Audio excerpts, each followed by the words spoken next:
When it comes to close support crew, like I'm thinking particularly operator and gaffer, what do you look for in those people helping you? It's a really good question.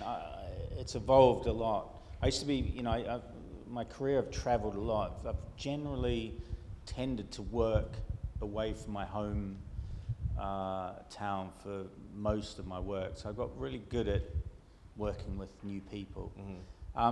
As time's gone on, especially doing more movies the last few years, I've really seen the benefit of having a close team. And the requirements are really multiple. There's multiple requirements, but I guess in answer to your question, what I look for is, first and foremost, someone I'm going to get it on with, I can have a laugh with, and enjoy that intensity of that relationship. And because I know that there'll be a lot of pressure sometimes, and so you need to have someone that you feel can handle that sort of pressure and still maintain a sort of equilibrium. From the professional side, I like guys that are creative, inventive, and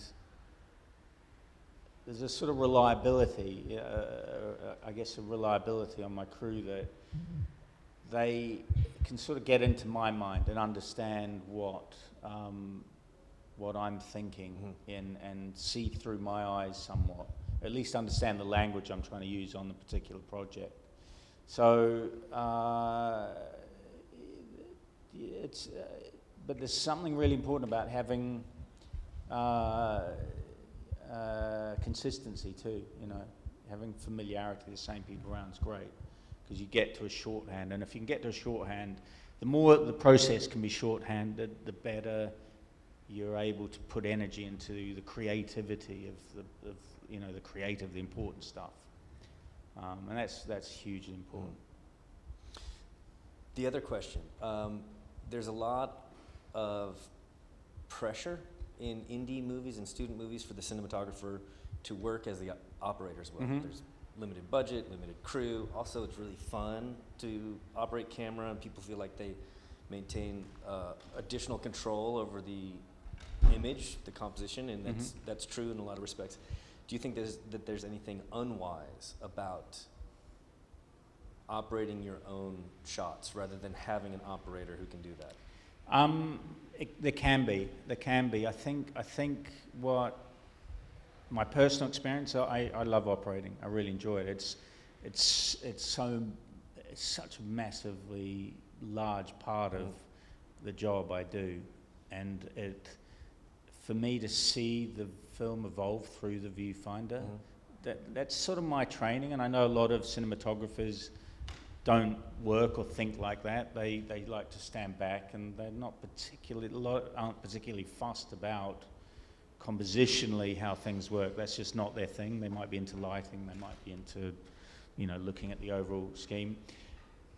A couple of projects I've done, I've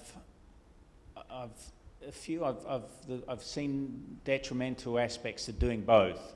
I've been on the camera and on bigger projects, and I've been so drawn into the immediacy of what's been happening that it's not allowed me to stand back and look at the bigger picture of what's going on. That's happened once or twice. And vice versa. I've been on projects where I had an operator, and I wasn't achieving what I wanted, and I realized recently I did a film like that, and I realized that communication and that particular vision you have is very hard to communicate sometimes to other people.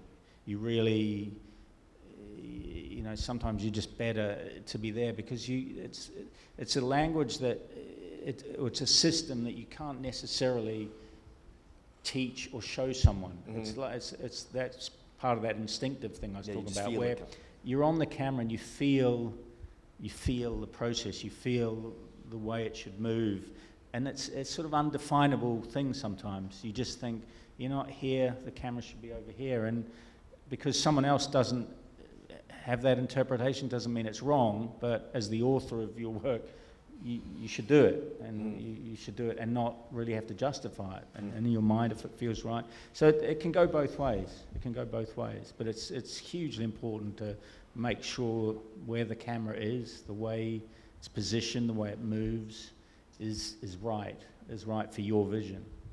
Well, I'm going to cheat. I said I was going to open up after those two questions, but I'm going to ask you one more. Because you're stressing the importance of composition, where it goes and how it moves, when you see in your own work or anybody else's work a mistake because a lot of education in cinematography is really putting a lot of emphasis on lighting. People are really drawn to that as their first thing that they want to master. When you see bad lighting, as opposed to seeing a bad placement, a bad lens, bad composition, what makes you wince more? What feels worse for the story or moment in the movie? Or can you compare them? They're different. I mean, they both. My personal thing is lighting. Bad lighting for me is it's really an issue for me, and it's strange. I hear a lot of cinematographers say, well, lighting's not really my thing. I'm more a framing camera guy, and I think it's a bit like saying you're a hairdresser and saying, using scissors isn't really your thing. It's like, well, that's the job. I mean, how are you going to cut hair if you don't use scissors? It's like such an important aspect of it, and I can appreciate that some people aren't that interested or don't have the sensibility, but it's such an important aspect of it. The way of creating mood, of adding and subtracting, and really it's such an important cinematic element that for me, bad or uncareful lighting, it's a very subjective thing. One person's great lighting can be horrible for someone else. But for me, if I see a lack of care in that area, I don't like it. I find that kills it for you. Yeah, a little. Well, now let's hear from some people in the classroom or in the audience.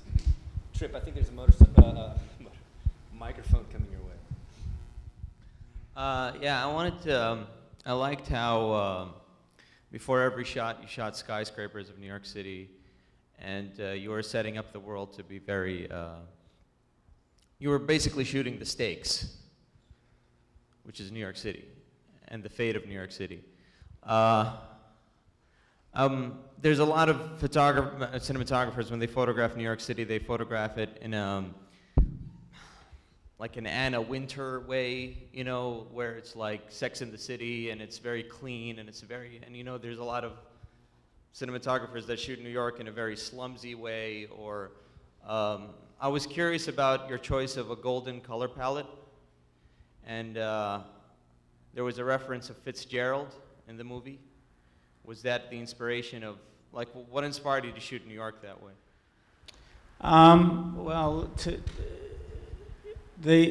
What I wanted to try and set out was, in terms, and probably the answer is really what was the visual motivation in general, because it was sort of inseparable. It's a noirish story, but I wanted to do it in a slightly more contemporary way, and that's not in the sense of inventing some cool new style. It was just to have it feel less affected, less classically cinematic, and in a way it is. We shot it in somewhat an old-fashioned way, but what was really important to me was that we had a sense of New York as just a city, like any city. And so I like the idea of seeing, we looked at locations that were, under the Brooklyn Bridge. Like, I know Brooklyn Bridge is always shot from under, but like it was just in the background of a shitty building, or, the locations were, this is a place that everyday life went on. And that was an important part of the story, the whole concept of the Bolton Village thing, was, it's a huge project, and this is the home, this is people's home. And I think often New York comes across in movies as not really being less a home of people, more a backlot, sort of a movie studio somehow, has that slightly unreal quality. Certainly, if you've not had experience living in New York, I see films where it feels somehow artificial, and I wanted to avoid that. Just wanted to show it from the depths, to see somewhat a bit of the underbelly of it, but not in an ugly, brutal way, but just like this is where people live. Have you lived in New York yourself? No, just on. So how did you get to a point where you could see New York the way people who live here see New York? I've worked here a lot over the years. I've done commercials here for, I don't know, 10 years or more. So most years I'll travel, I'll work in New York for at least 2 or 3 weeks a year. I got a different feeling though. I got a feeling that it was glamorous. The golden hotel, the drinks, the champagne. Well, that aspect of it, I think what we were trying to show is that was very much the mayor's world, the wealthy, that was presenting their world in contrast to Billy's world, which is, the sort of one of somewhat less privileged, and, the family that lived on the project. And, I think by nature of the story, we spent a lot of time in the mayor's privileged world, and that was important that was presented in that way. And, he's another resident of the city, and it just happened that he happened to be a hugely wealthy one. So that lent itself to that feel, I think. It was more being in his world that was, I think more glamorous.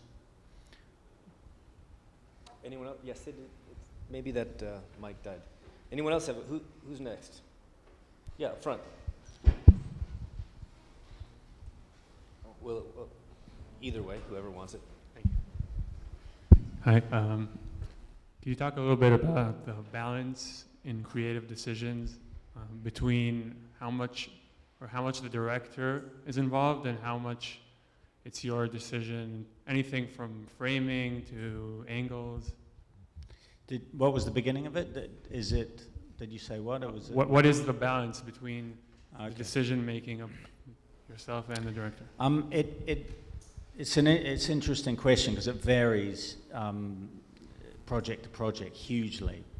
As a cinematographer, I work sometimes with directors who have a very finely developed visual sensibility, and sometimes that can lead them to understand clearly what they want, sometimes not, but those particular directors will really have a keen eye for visuals and a very refined interest in them. Others, it's just not their thing. And it's not just also, that's not just an area where, there aren't only those two aspects. Every director has different strengths and weaknesses. Overall, some are very strong in general at the craft of filmmaking, and some aren't. That's just the nature of the nature of any form of artistry, I guess, and it's not necessarily subjective. On this particular film, Alan, who is the brother of, he used to work with his brother as a partnership, Hughes Brothers, and they made most of their films together. Alan's not particularly, I guess, his visual sensibility, it's not hugely important to him. He's much more a sort of performance story guy, and so he very much gave me free run and let that aspect of it evolve from whatever I thought was best, which is great, and I really like that process. I also love working with directors who have a really keen visual eye, and that becomes a great collaboration then because you can work together. So it varies hugely, job to job.